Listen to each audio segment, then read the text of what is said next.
format teks ucapan. Ini saya ambil daripada satu video di YouTube. Jadi untuk maklumat rakan-rakan, banyak sebenarnya video-video di YouTube bagaimana menghasilkan teks ucapan. Saya ambil mana yang telah saya praktiskan. Kalau yang saya belum praktiskan, saya tidak guna dalam saya punya kelas ataupun dalam sesi saya. Saya berani ambil yang mana memang saya telah buat. Bukan sebabnya saya ikut yang orang buat ni, video tidak. Memang itu yang saya buat. Jadi saya ambil yang itu. Sebagai contoh, apakah itu ucapan? Ucapan itu biasanya adalah dalam majlis rasmi. Jadi kalau majlis rasmi, banyak elemen-elemen protokol yang perlu kita patuhi. Yang penting ialah apakah objektif majlis itu diadakan. So ucapan itu perlulah dikaitkan dengan objektif tersebut. Dan setiap poin-poin itu mesti saling berkait antara satu sama lain. Itu yang saya sebut story flow tadi itu. Kemudian ada fakta. Sebab perasmi ini adalah orang ternama, orang berkedudukan, orang yang berjabatan tinggi. Bila dia bercakap, dia kena bercakap berasaskan fakta. Bukan andaian, bukan pandangan yang...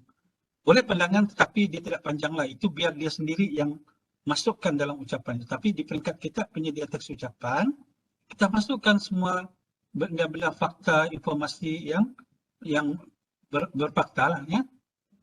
Clear, concise, coherent. 150-200 words ini kalau ucapan yang pendek, ya, ucapan yang pendek. Tapi seperti yang saya katakan tadi, bergantung kepada berapakah allocation masa yang diberikan. Format dia simple, ada tajuk, ada pendahuluan ataupun pengenalan, kemudian ada body itu maksud dia isi-isi itu dan ada conclusion. Ini normal, ya. Itu yang saya maklumkan tadi. Saya tengok di YouTube pun semua benda basic sama. Cuma bila rakan-rakan pergi YouTube, kebanyakan yang menyampaikan tu adalah profesional, sedap didengar, ya. Jadi seronok meningkatkan lagi ilmu. Okay. Alhamdulillah. Introduction. Bila kita menyampaikan ucapan, awal-awal kita kena ada strategi ayat-ayat yang boleh mencekam. Itu saya sudah ceritakan tadi, ya.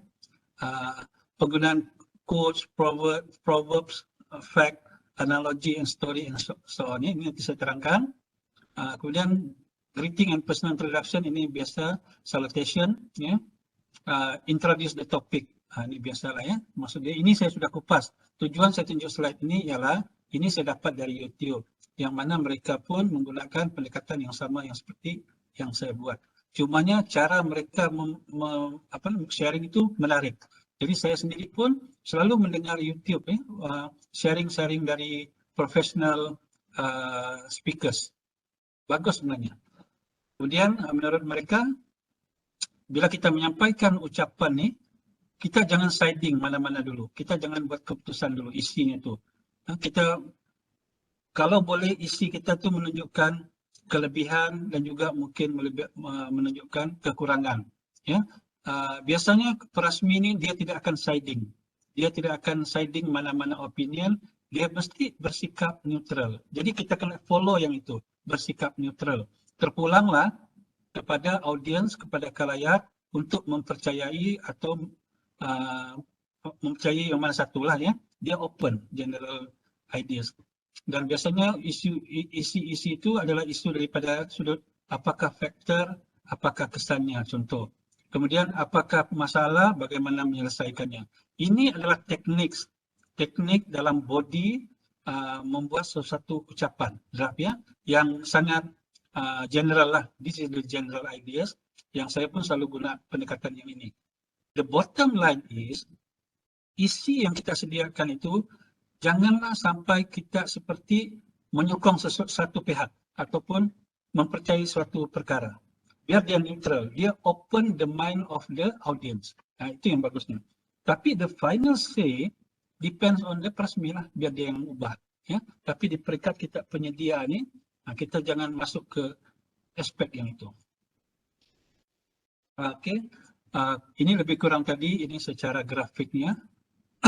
Jadi saya rumuskan, sebenarnya tadi itu format teks ucapan ialah rangka teks ucapan. Jadi kita kena ada pengenalan, kena ada pendahuluan yang memikat, mencengkam, hebat, ya, untuk supaya audiens tidak lari awal-awal, kan. Dan antaranya ialah kelebihan dan kekurangan, isinya, faktor dan kesan, masalah dan penyelesaian, dan lain pun mungkin boleh. Isi 1, isi 2, isi 3, isi 4 terpulang, depend on the time given. Penutup kesimpulan mesti ada wow. Yang mana orang tu dia dudukkan macam melekat di kerusi dia punya badan tu. Jadi itulah begitu. Ya.